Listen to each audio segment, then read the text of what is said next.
Hi everyone, welcome to the Witching Week. Today is episode number 53. Today we're going to be talking about the upcoming season, what that means for us. We're going to be talking about when the right time is to celebrate a Sabbat. There was a lot of confusion online surrounding the Autumn Equinox last week, so I'm going to clear that up for you guys. And I've got a bit of a witchy show and tell. I've got quite a few things I want to show you this week, things that people have sent to me or we've bought on our travels. So grab a cup of tea, put the incense on, get comfortable, and we'll get started. So welcome back everybody, thank you for being here, thank you for watching. If you're new to the Witching Week or indeed new to the channel, let me introduce myself. I'm Wren, I'm known as the Cemetery Witch because I live on a cemetery in the heart of England, and every Friday we get together for a very informal cup of tea and a chat about the turn of the seasons, the turn of the wheel, and all things sort of pagan and witchcraft related, and then sometimes just sort of major events that are happening in the world. So very, very relaxed, very informal. Today I am drinking Tea Pigs, the fruit one that I showed you before.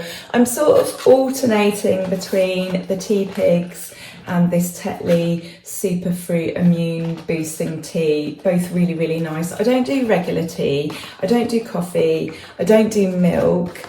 I will do the occasional cup of fruit tea or a hot chocolate. So we're moving into that sort of season now. As you can see, I've got this massive thick jumper on and I am not too hot. So yeah, things are really changing, and I am burning some Pagan Spell this morning. I really like this one. It's a bit perfumey, but actually it's still nice enough, you know, it doesn't give you a headache, or it doesn't give me a headache or anything. So what's been going on? What have you all been up to? We had the Autumn Equinox last Saturday. What did you do to celebrate? Did you go anywhere special? Did you have a celebration at home? Did you do something special with your children maybe? Let me know in the comments, I'd love to hear. Thank you so much for your support on my birthday episode. It's such an honour and it was such a joy to have done 52 episodes. And I'm just really sorry that I wasn't here last week. It's been very, very busy recently. I've had a lot of hospital appointments and doctor's appointments and some quite serious appointments. So all things told, I thought after the excitement of the birthday, I would just take a week off. So I hope that's cool with you guys. And I feel much, much better for it. I will do this from time to time, you know, it's sort of like once every 6-7 weeks really, but you guys, you know that you have to do what you need to do just to keep yourselves healthy and well. So we went down to Avebury for the Autumn Equinox. We took my husband's children, my stepdaughters, and they'd never been anywhere like it before. Their world is completely different to ours, and they really, really enjoyed it. Henk, who's the Archdruid, it's been a year since he was raised, so there was a celebration for that, and it was just such good fun, and the weather was absolutely beautiful. So we were really, really lucky. We were really, really blessed. It was really interesting because when Henk was doing his talk, he was talking about the many different ways there are to celebrate the Sabbats, but in particular the Autumn Equinox, but from the point of view of when is the right time to celebrate. And I thought this was really good and really timely because there seemed to be a lot of confusion online last week. A lot of people, I think, are new to the path of paganism and of witchcraft, and there seemed to be a lot of confusion about when is the exact moment that we celebrate the Autumn Equinox. And I'm going to give you some information, hopefully that will help you see that there is no real right or wrong date, to be honest. I have the date in mind that I think is the right time to celebrate, but really there are many, many ways. There are many, many times, and I think Henk came up with about 12. So I'm going to start off really with where this confusion came from. So on the 21st of September people started wishing people a happy equinox and a happy Marbon, happy autumn equinox, sending blessings, sending love. And that seemed to be the thing that really confused people, because the autumn equinox astronomically was the Saturday. So this is how it works. Many people choose to celebrate the 4 solar events, the solstices and the equinoxes. They decide to do that on the 21st of the month. So in this case, it was September. So the 21st of September, they will celebrate the winter solstice on the 21st of December, the summer solstice on the 21st of June, and then the spring equinox on the 21st of March. Now, because these are astronomical dates, they are related to the sun and the earth and our position on the earth to the sun. These dates change each year. So then you have the 4 fixed fire festivals, and those dates don't change. And I think for a lot of new people that haven't come to understand this yet, it all became rather confusing. Now, as Henk pointed out, there are lots of dates. So you have the equinox as well. So the equinox is a few days before the spring equinox and a few days after the autumn equinox. And because of our position, it means that although that the autumn equinox is the exact moment of balance where we move over the equator, because of refraction and because of our position, we do not receive that exact 12 hours of each until several days after the autumn equinox. So you've got the 21st, where some pagans will celebrate the 21st every single year without fail, regardless of the date. It's not strictly speaking the equinox, but it's their marker on their wheel of the year. Then you have the astronomical date, which is what I celebrate. So I will actually celebrate the autumn equinox on the actual day, on the actual astronomical date of the equinox. Then you have some pagans that will celebrate both. Then you have the equinox, and some pagans might celebrate that as well. But then we have geographical locations. So we're in Avebury, we're in one of the stone circles, and then you have a big bank, you have a big earthworks that runs all the way round. And so if you live in Avebury, or you celebrate in Avebury, and that is where you make your observations and where you honour the sun, and where your practice is based, then you might take equinox from the time that the sun comes up over the horizon at a particular point in relation to the bank. So for example, the observations that the Druids make down there, they have a point at which they observe the sun doing a particular thing in relation to the stones. So you might want to celebrate that one as well. Then you have the astrological date. So when the sun, so talking the autumn equinox here, when the sun enters Libra, many consider that to be the date and time that they celebrate. And then, when asked, Henk asked some people, like, when do you consider the equinox, or how do you know that we're around the time of the equinox? And they mentioned all the critters coming inside, like your really, really massive spiders. And that's a really good point, actually. They are very, very close to the equinox. When they start coming in, you know that equinox is approaching, and therefore it could be a time to celebrate. You might want to celebrate for 2 weeks, maybe. So I think Henk came up with 12 different moments that you could actually honour or mark or celebrate the equinox. So although we have the astronomical date and time, the time at which the sun has passed over the equator, and certain things are happening, there is no real sort of wrong time or right time really to celebrate. For many pagans, our celebrations may go on for several days. If the equinox is on the 23rd, like it was this year, and you have friends coming over on the 21st, you'd be absolutely bonkers not to celebrate it on the 21st with your friends, if they were that way inclined. The point I'm making here is that our celebrations can go on for several days, and I think the longer the better, and I think the more the merrier the better. So yeah, please don't get worked up. There was a lot of confusion, and I think this is where that confusion sprang from. The fact that on the 21st people were actually saying happy equinox. So it wasn't the equinox on the 21st. 21st. It was the equinox on the 23rd, but many people will just take the 21st and they will do that religiously every single year. It gives them a set date to work to, rather like Christmas Day, I suppose. So I hope that's cleared.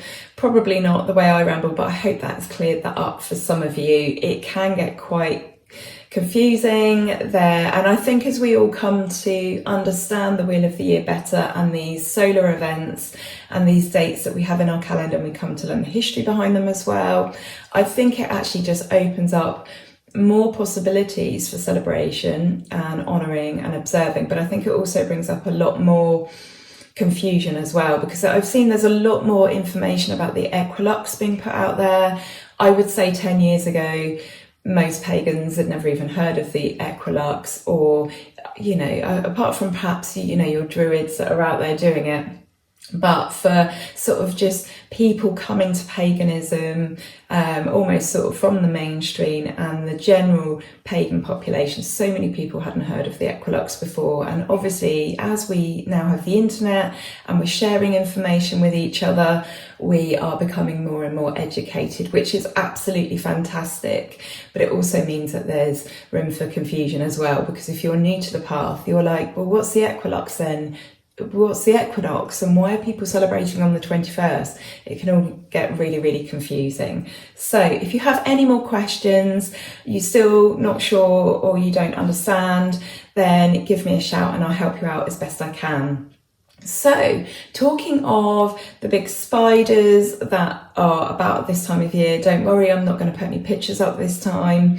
I did give a warning last time, but there's no pictures this time. I just wanted to go back over something that I think I mentioned when I did spiders, and that is my friend had suggested to me that the smaller spiders eat the big ones. So, interestingly enough, we've had two massive spiders caught in webs, and it's what my friend calls the holiday spiders. So these are called cellar spiders. They're the really thin, spindly ones that you see that come out sort of late summer, and they just make webs everywhere, and there's loads of them.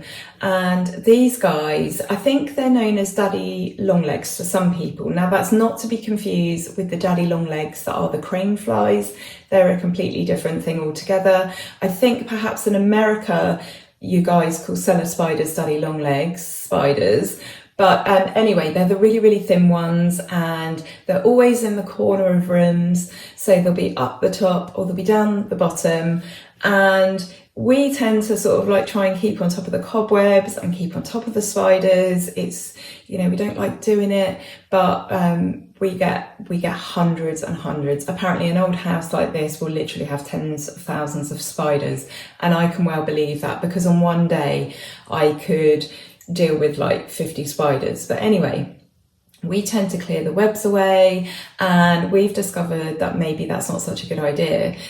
It's actually better to keep all the webs that they're spinning, especially the ones that are low to the ground, because they catch the really, really big spiders. So if you don't like the big spiders, then keep the cellar spiders. And obviously it's not an exact science. We've got a really, really big spider in our living room at the moment he comes out in the evening when we're watching TV and the lights are off, and you'll suddenly see him like dart across the floor, and he's been in our living room now for a few days. We've not bothered doing anything with him.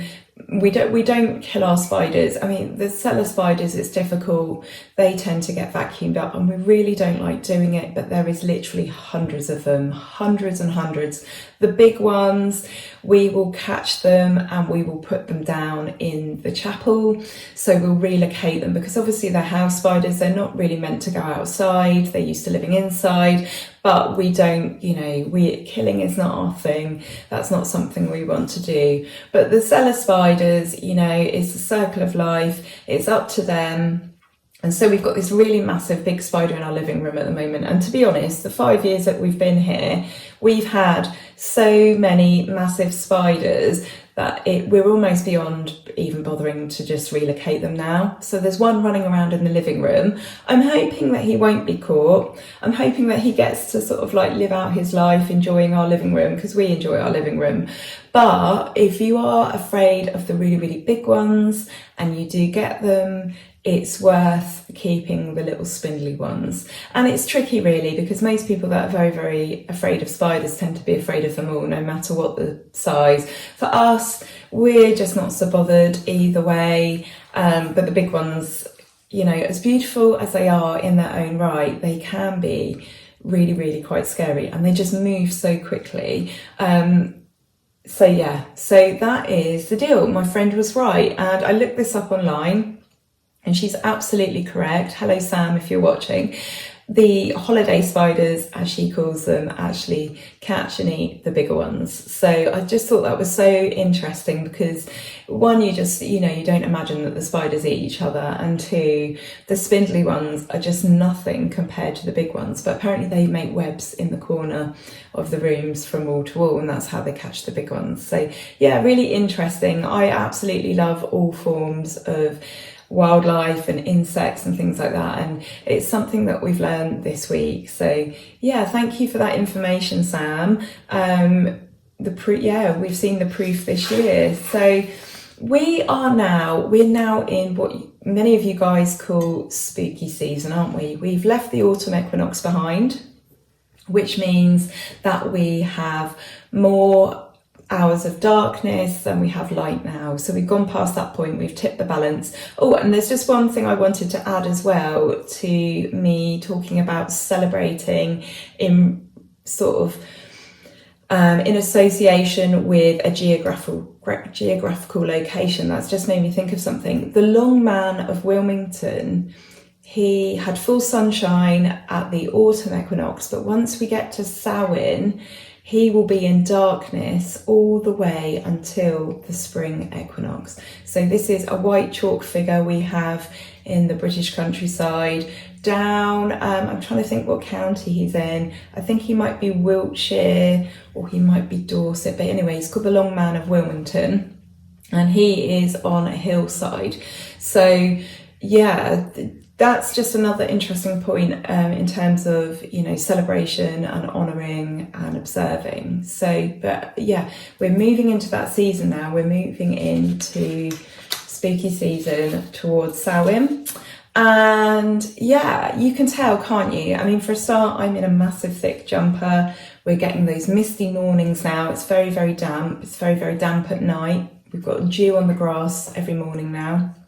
We've got cool nights, which are absolutely fantastic. Spring and autumn are the best times to sleep in this house. It's absolutely freezing in the winter and it's absolutely roasting in our bedroom in the summer. So spring and autumn is when I get my best sleep, which is brilliant, because I also get very, very hot at night because I'm coming up to a certain age.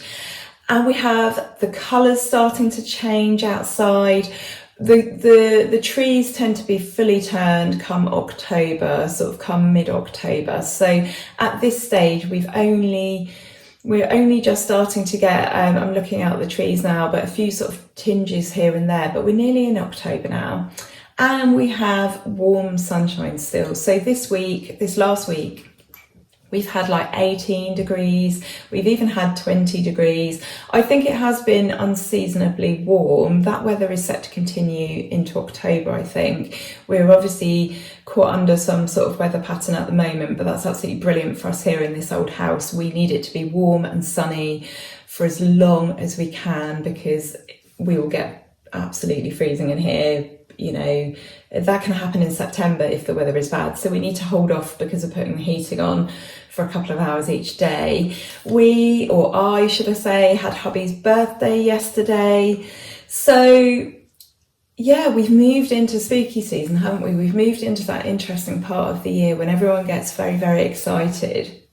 I want to point out that there are only, you know, we've just had the autumn equinox. And at this point at which that I'm filming this, Friday, we only have 4 weeks and a few days until Samhain. So I just want to point out to you guys, off of the back of talking about when the exact time to celebrate is, I want to say to you, you know, we've only got 4 weeks till the next Sabbat. So please don't give yourself a hard time. We've spoken about this a lot on this channel. Don't give yourself a hard time if you don't manage to celebrate every single Sabbath, because they come around so quickly. Now, I know that many of you, you won't miss Samhain for the world. I know that is the favourite Sabbat of probably about 70% of you, from what I can tell from your comments and from what I can see online as well, in Instagram and Facebook and other places like that.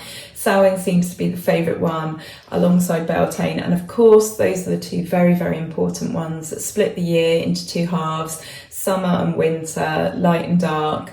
But yeah, just the message that the Sabbats come around so quickly. So if you miss one out, or you don't feel like you celebrated it to the best of your ability, or you could have done something a bit more extravagant, please don't feel like that. We're entering not just spooky season, but really what I call silly season. You know, we're moving into the dark. Samhain is sort of typically the first day of winter. Many people see it that way. And we're entering that time when we should be resting and recuperating and sort of winding down a little bit and becoming more inner, when actually we become more outer. We have Halloween parties, we have bonfire night, we have Christmas, we have New Year, and it's all very lovely and it's all very fun, but it's very, very hectic. So I call it silly season, and it's very, very tiring.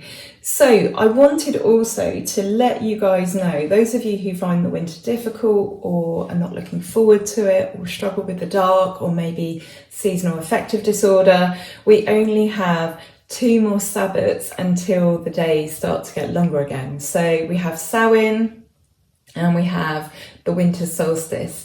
So of course, when we get round to Imbolc, which is at the beginning of February, we're still in the depths of winter, but the return of the light comes at the winter solstice. So that is only 2 Sabbats away. So we've got 1 in 4 weeks time, Samhain, and then we have the winter solstice, and then we're on the up. We turn back the other way again. So when you put it like that, it doesn't seem so bad, does it? I mean, the thought of it sort of warming up a bit in March, that seems absolutely, ages away, and it is. But I like to think of it as we only have 2 more.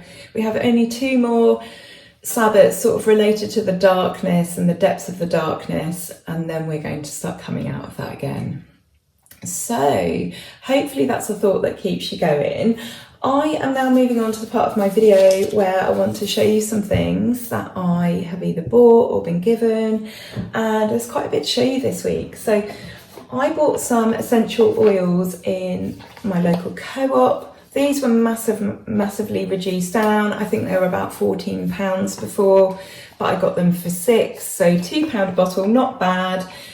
They are 100% pure essential oils, lavender, peppermint and eucalyptus. They are quite small bottles. I guess they are kind of standard sized, but I thought they were small. And I have to say that I thought one of them smelt slightly off. The eucalyptus had a slightly fishy, makes it sound really, really awful. It's kind of almost fishy, but not. It's like a flat fish smell. Those of you that use essential oils regularly will know exactly what I'm talking about. And that is when the oil starts to lose its sort of its efficacy and efficacy. That's the right way to say that word, isn't it? Brain's totally not working today. And when it is just kind of gone past its best. So I was a little bit disappointed in that. However, I've been burning these in my diffuser and they have smelled absolutely fine. So I think it was just the one bottle, and the bottle did have a bit of an issue with its seal. So I think I was just unlucky. So yeah, if you want some cheap essential oils at the moment, then get yourself down to the co-op. Obviously, I don't know if there are differences sort of geographically or from store to store.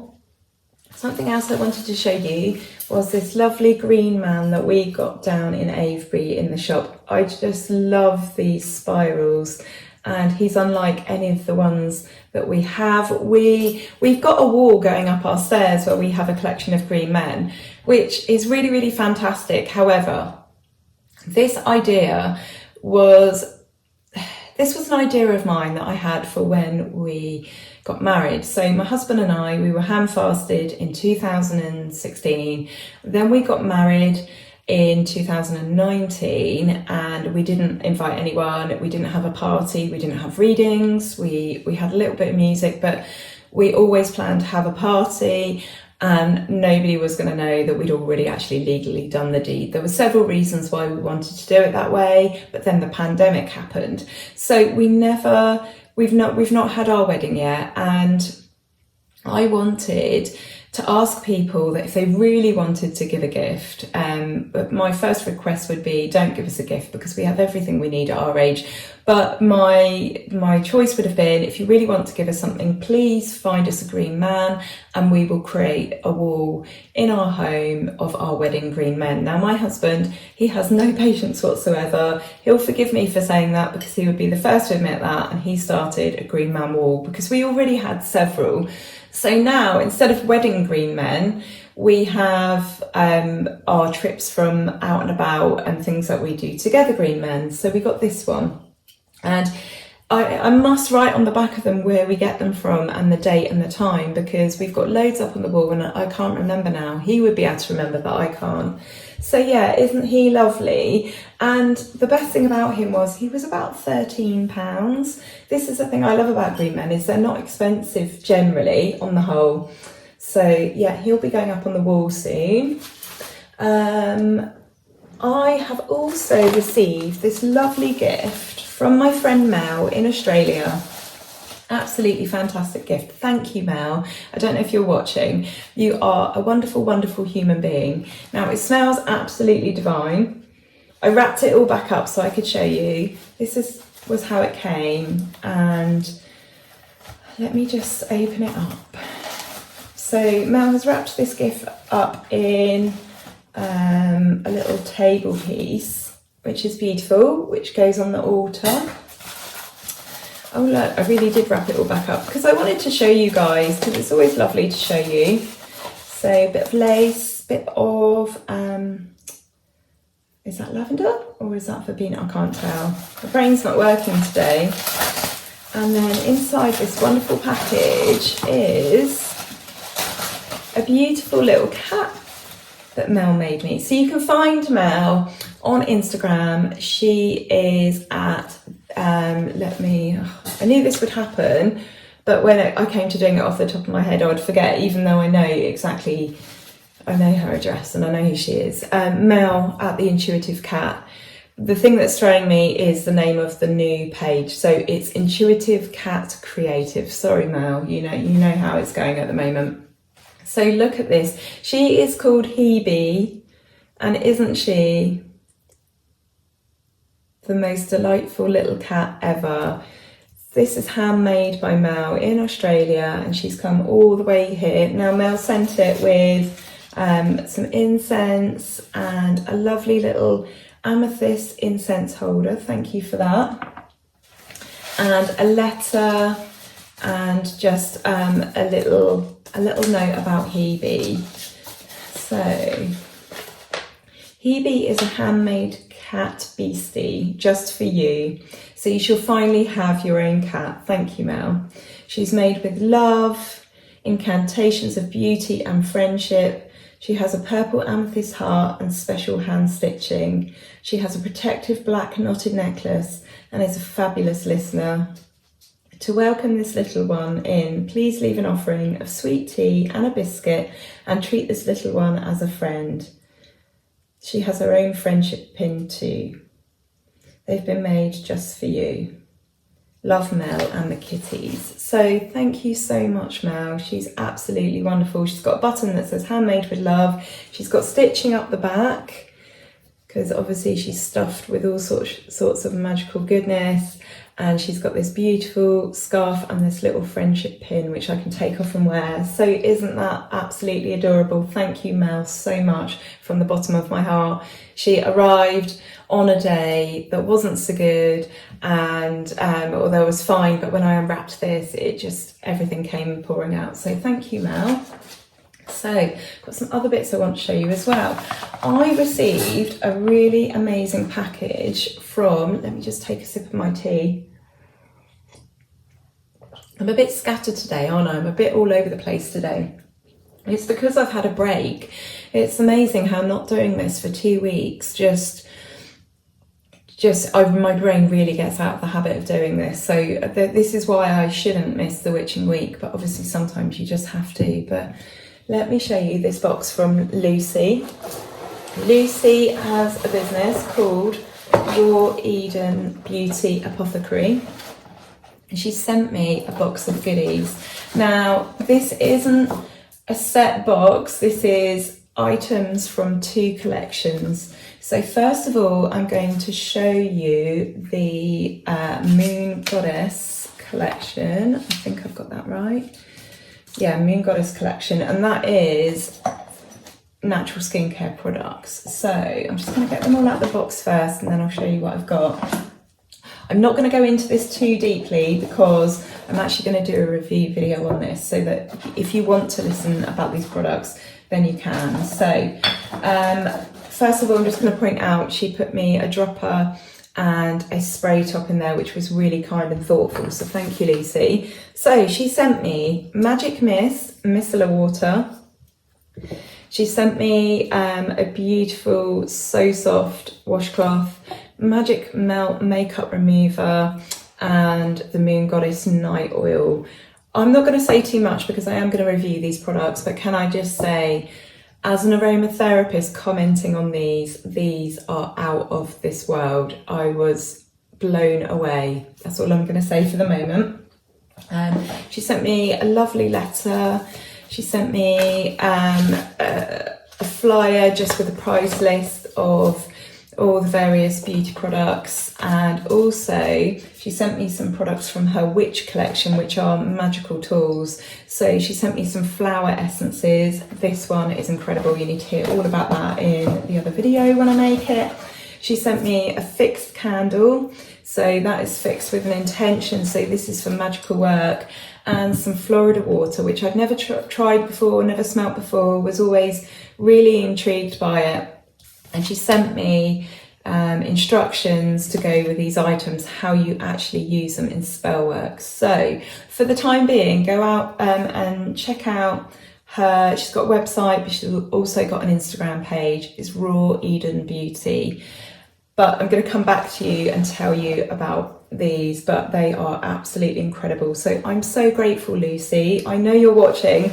Lucy actually won the competition, the giveaway I did on the birthday episode, which made me laugh because at the point at which I picked that out of the hat, and you guys saw me do it, it wasn't a fix, but I sort of only just learned that I was going to be receiving a box of goodies. So it's a little bit strange that Lucy ended up winning, but it was done all fair and square. So thank you so much, Lucy. You are such a kind, lovely soul.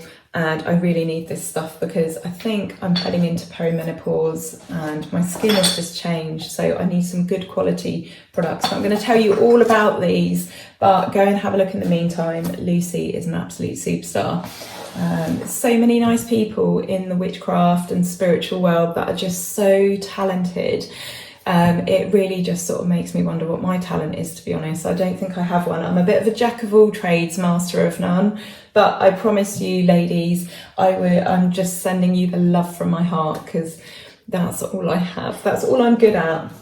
One last thing I wanted to show you, which I was super, super happy to receive, is an item from a company called Coppermoon. So we have Coppermoon mirrors in our bedroom. I'm going to dig out a picture or take one and show you. We've got some moon phase mirrors above our bed, which I absolutely adore, which just make our, just make the room.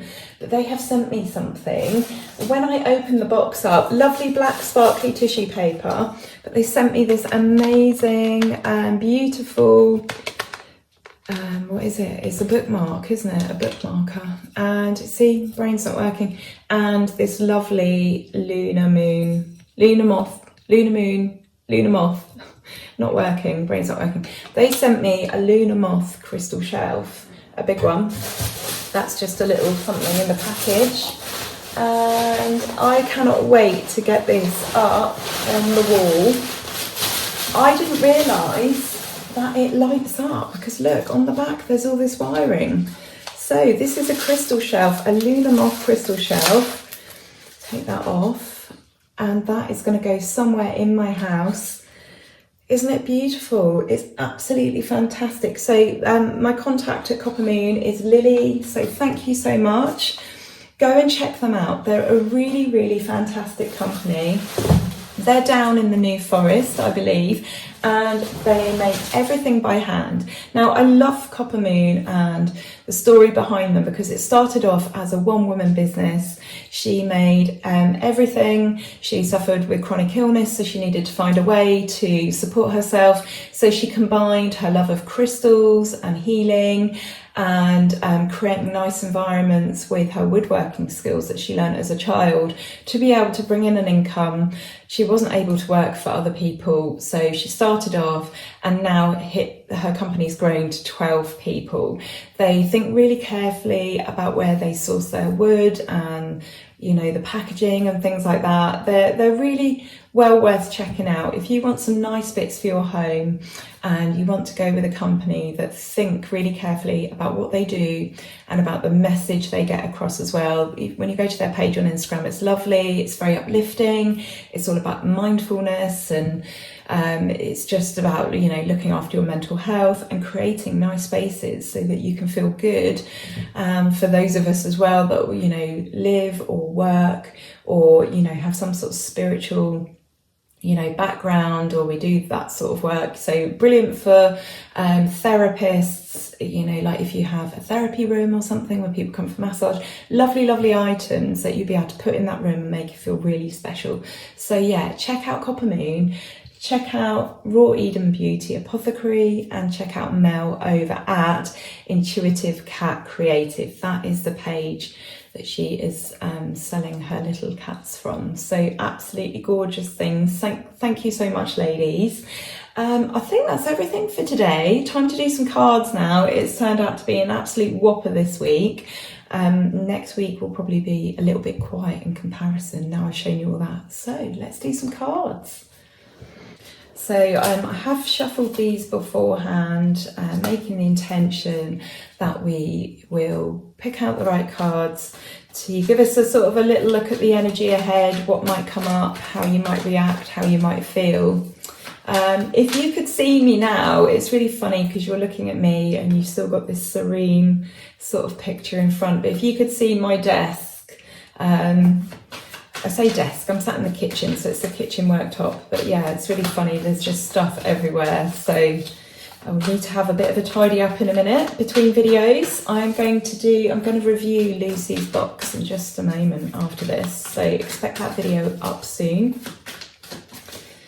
Right then. Okay, so quite an interesting hand of cards. I was drawn to pick 4 this week. So we've got the 3 of Swords, we've got the 5 of Swords, we've got the 4 of Swords, and we have got the Queen of Pentacles, and that's the order they've come out in. So, well, looks like a little bit of conflict possibly this week, and we're going to talk about how you can deal with that. So sometimes people, they say bad things, and sometimes they try to hurt people, and sometimes when they do that it really hurts, and sometimes people's words and actions can cut through our heart literally like a dagger.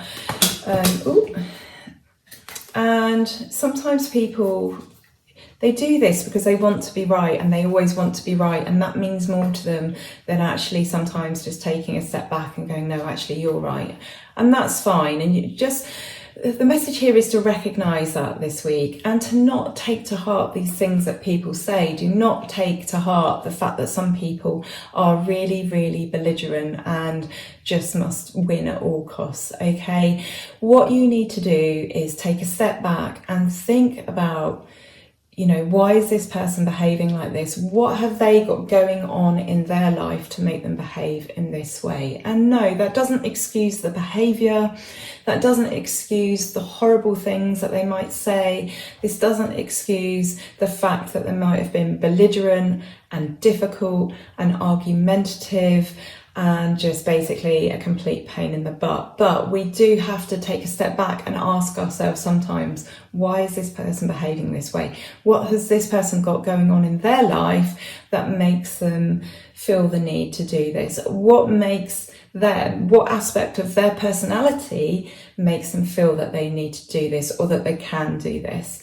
Okay, and we really need to take a break from people like that sometimes for our mental health. So, you know, as well as diffusing a situation, as well as letting them have their moment, as well as letting them get it off their chest, we need to take a step back so that we can assess, so that we can work out why this has happened, but also to protect our own mental health and our own well-being. And we should do this from, you know, a point of view of, you know, loving that person. So perhaps not outwardly loving that person when they've behaved this way, but by offering up that sort of forgiveness and that understanding. We come to this from a much more mature standpoint when we take a step back and we go, do you know what, I'm going to retreat.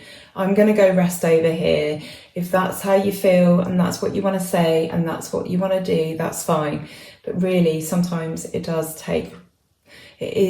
are the bigger person when you walk away, and sometimes that is having victory. So you will be much better for doing that. You know, watch out for that this week. If someone's going to come at you, just take yourself off and just do your own little thing over here and just let them just do their thing, get it out their system, and just have an understanding that it's not your pain, it's not your hurt, it's not your anger, it's not your frustration, it's theirs. You do not have to take that on your shoulders. You don't have to take that on board. Okay, so that is the message for the week ahead. I'm wishing you a lovely, lovely weekend. Enjoy this run up now from the Autumn Equinox up to Samhain. I know many of you love it. It's very exciting. The clocks will be going back. I believe that is the 29th of October this year. So that will happen before Samhain. I think it always happens before Samhain, doesn't it? Or does it? Yeah, it must do. But anyway, Samhain's coming up. Have a brilliant, brilliant week. I will be back next week. Not sure I suppose we should talk about Samhain really, shouldn't we actually, so that you guys can get prepared for that. We can look at some of the rites, rituals, customs, magical correspondences, all of that. We will look at that, and yeah, who knows what else might come up for me to talk about in the next week. But I'm wishing you a lovely, lovely week. Take care of yourselves and each other. Lots of love and blessings. Bye.